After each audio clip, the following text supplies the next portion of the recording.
Bonjour à tous, je vous propose dans cette nouvelle vidéo de regarder l'installation du conteneur Duplicati.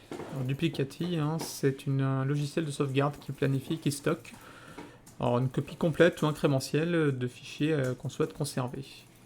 Donc la copie en fait est compressée et elle peut être chiffrée et stockée soit localement, c'est-à-dire au sein de votre réseau local, ou alors en ligne. Donc c'est plutôt une solution intéressante, notamment si vous avez des données personnelles que vous souhaitez stocker par exemple en dehors de votre NAS. Donc moi par exemple j'ai plusieurs centaines de gigas de photos que je souhaite sauvegarder comme ça en ligne. Alors avant de commencer à regarder l'installation à proprement parler du conteneur Docker, pour ma part je vais vous montrer le fournisseur que j'ai choisi. Alors il n'y a aucun sponsoring, c'est vraiment un choix purement personnel. Donc moi j'ai fait le choix de Backblaze en fait, qui via sa solution B2 Cloud Storage offre une solution de stockage en ligne avec des coûts qui sont plutôt intéressants. Voilà. Donc si vous êtes intéressé, en fait, il faut créer son compte en ligne via Sign Up. Et je vous rejoins, je vais créer mon compte là et je vous reprends juste après la création du compte, voilà, pour faire la partie paramétrage. Donc une fois le compte créé, on arrive donc sur cette interface de Backblaze. Donc la première chose à faire, c'est de créer en fait un panier, un bucket. Donc moi je vais partir sur un panier par machine que je souhaite sauvegarder. Donc on clique sur Create a Bucket. Donc vous lui donnez le nom. Donc là par exemple je vais le faire pour ma VM de test. Donc là on peut dire si le panier est privé ou public. Donc bien sûr, alors public c'est si on souhaite partager avec d'autres. Donc moi ça sera privé bien entendu. Et ensuite, Object Locked, non, je ne vais pas bloquer la modification ou la suppression sur une période de temps. Donc ensuite on clique sur Create Bucket. Ensuite, la deuxième chose à faire, c'est de venir créer une clé d'application. En fait, cette clé nous servira derrière pour interfacer Duplicati avec Backblaze. Donc on va cliquer sur AppKey. Donc l'idée, voilà, c'est pas forcément d'utiliser la clé master, mais de faire une application key, dont les paramètres en fait vont nous être donnés derrière, et qu'il conviendra de sauvegarder en lieu sûr pour derrière les utiliser dans le cadre du paramétrage de Duplicati. Donc je vais créer ma clé et puis je reprends après la création de cette dernière. Alors comme les premiers paramètres ne sont pas forcément très sensibles, je vous montre ce que je vais faire. Donc le nom de la clé, je vais l'appeler Duplicati pour ma part. On peut dire c'est l'accès à tous les paniers ou pas. Donc moi je vais uniquement utiliser Duplicati, on va dire, pour s'interfacer avec Backblaze, donc je vais dire oui. En type d'accès, oui, je veux que cette clé permette de lire et d'écrire au sein des paniers. Pas de préfixe pour qui sera rajouté au nom des fichiers, et pas de durée, voilà. Et donc après on clique sur Create a New Key. Donc voilà, maintenant j'ai donc créé ma clé Duplicati, donc j'ai bien stocké donc là vous avez son key ID. Par contre, il y avait une troisième valeur qui était l'application key, qui voilà, n'apparaît plus et que j'ai sauvegardé en lieu sûr. Voilà. Mon gestionnaire de sauvegarde tout simplement. Donc on va passer maintenant au paramétrage du conteneur Docker en lui-même. Alors pour le paramétrage du conteneur, c'est assez simple. On va donc dans Portainer et on va donc se configurer une stack. Donc comme je vous l'ai dit, j'utilise l'image Duplicati mise à disposition par Linux Server. Donc vous avez un exemple là de fichier Docker Compose. Donc je me suis très largement inspiré pour créer le mien. Donc je vais récupérer le mien ici. On vient le coller dans la stack.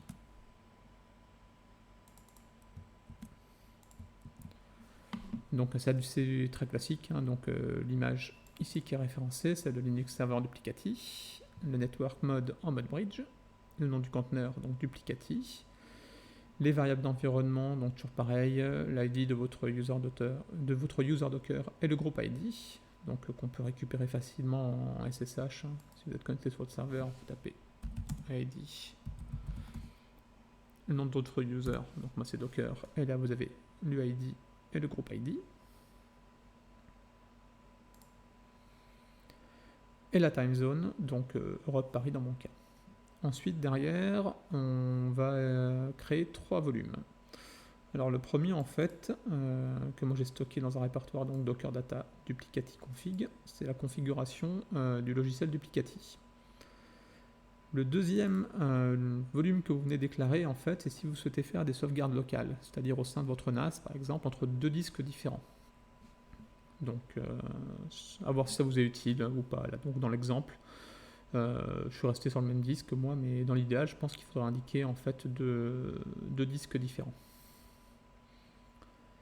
Et le troisième, en fait, volume que vous venez déclarer ici dans Source, c'est en fait le répertoire qui contient les données que vous souhaitez venir sauvegarder. Alors imaginez que vous ayez plusieurs dossiers à sauvegarder, alors soit comme moi ils sont au sein du même racine, média par exemple, et dans ce cas-là c'est pas très compliqué, vous déclarez directement la racine. Sinon rien ne vous empêche de créer un répertoire source 1, source 2 et de déclarer du coup un autre volume. Et enfin, au niveau des ports, on va utiliser les ports qui sont proposés, donc le port 8200, qui nous permettra d'accéder à l'interface graphique de Duplicati, en politique de redémarrage unstopped. Donc si ça vous convient, on va cliquer sur Deploy the stack. Notre conteneur est maintenant créé avec succès.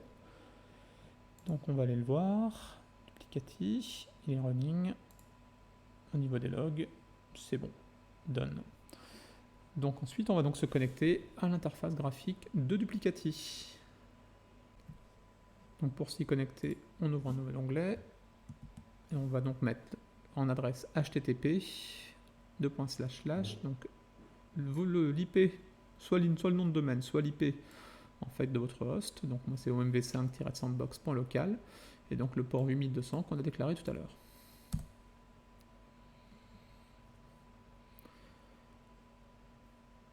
Donc là, il me demande en fait si je vais avoir plusieurs comptes sur cette machine pour Duplicati. Non, j'en aurai qu'un. Donc on va cliquer ici, My machine has only one single account. On arrive donc sur une interface assez simple, où en fait ici on va pouvoir déclarer nos différentes configurations de sauvegarde. Ici pour restaurer. Et au niveau des paramètres, voilà, vous pouvez mettre un mot de passe pour l'interface utilisateur, autoriser ou pas l'accès à distance. Des réglages, français, le canal de mise à jour, des statistiques d'utilisation. Voilà, donc on va faire simple. On va donc passer maintenant à l'étape de déclarer une sauvegarde.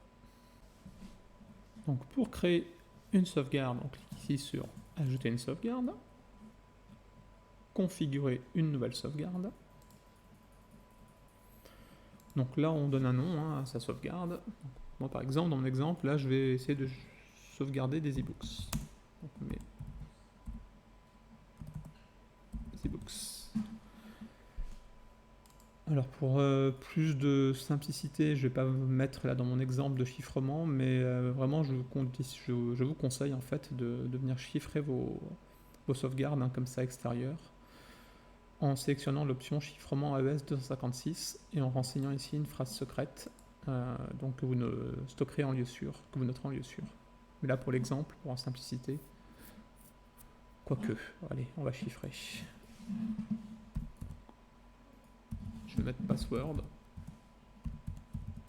en passphrase.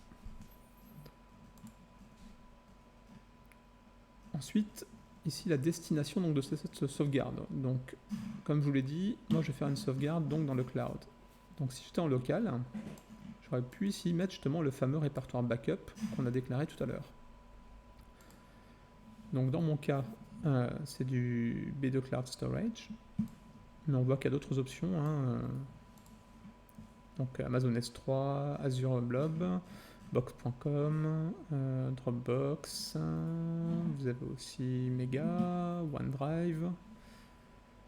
Donc voilà, il y a pas mal de solutions possibles. Donc le nom du bucket sur B2 Cloud Storage. Donc mon bucket s'appelle OMV5 Sandbox. Le chemin du dossier, donc à l'intérieur de ce bucket, donc moi je vais vouloir que ça s'appelle slash media slash ebooks. Ça, si derrière je veux rajouter d'autres données, ben, ça me permet d'avoir une arborescence logique. Donc ici, il faut que je stocke l'application ID de ma clé. Donc je vais dans app key ID.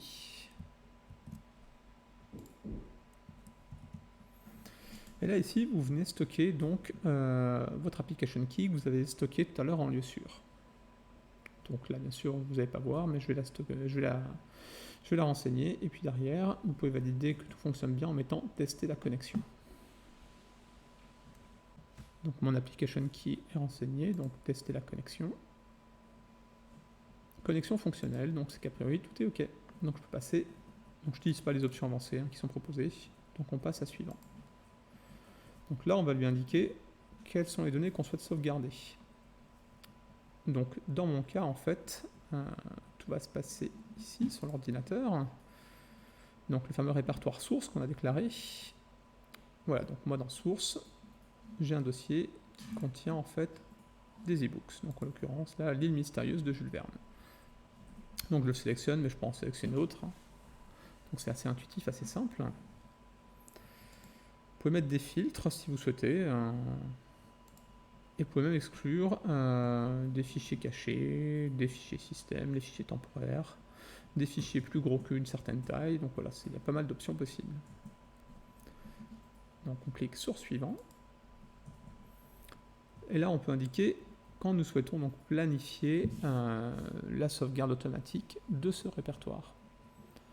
Donc la prochaine fois, moi je peux lui indiquer par exemple tout à l'heure, tous les jours, on va dire à 22 h, de lancer cette sauvegarde par exemple. En commençant aujourd'hui. Et je peux soit lui dire de faire une sauvegarde quotidienne, ou toutes les minutes, toutes les heures, toutes les semaines, tous les mois, toutes les années, c'est vraiment au choix. Et on peut même indiquer les jours autorisés dans le cas par exemple d'une sauvegarde quotidienne. Donc c'est vraiment assez puissant et assez souple. On clique sur suivant.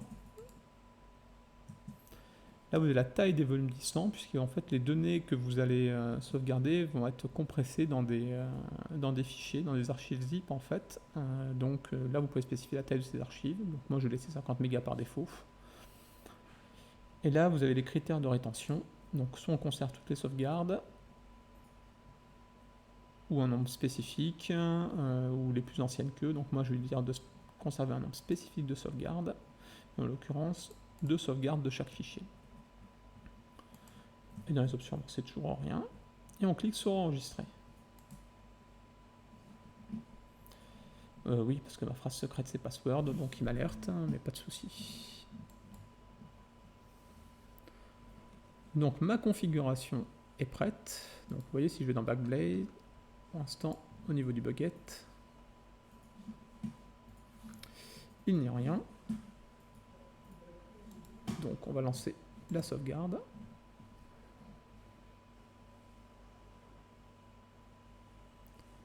Ça va être assez rapide parce que là c'est un tout petit fichier. Et voilà. Tout s'est correctement passé. Alors pour vérifier ça, on peut aller directement sur le site de Backblaze. Donc on va ici dans Browse File. Donc là j'ai accès à mon bucket OMV5. Et là on voit donc le fameux répertoire média qui a été créé, ebooks. Et au sein de ce répertoire, la fameuse archive qui contient en AES, donc chiffré, mon ebooks. Donc voilà, c'est assez simple. Si on souhaite, vous pouvez même, si vous voulez le télécharger. Vraiment, c'est assez facile et assez convivial, je trouve. Alors on peut venir s'amuser à tester également la restauration, pour voir comment ça fonctionne. Donc là, je vais me connecter très vite en SSH. Donc pour venir supprimer dans mon répertoire source, en fait, ici. mon ebook. Voilà, donc il n'est plus présent. On va donc aller dans Duplicati, donc on va cliquer sur Restaurer, sélectionner ici voilà, ma sauvegarde que je veux restaurer, donc c'est celle des ebooks. On peut restaurer également directement depuis des fichiers de sauvegarde qu'on aurait récupérés. Donc suivant.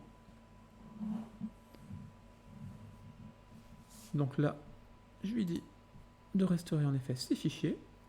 On clique sur Continuer. À l'emplacement d'origine, très bien. Si jamais il y avait des fichiers existants, les écraser. Donc voilà les enregistrements avec des noms différents. Restauration des droits de lecture-écriture, ouais, c'est très bien ça. Et on clique sur Restaurer.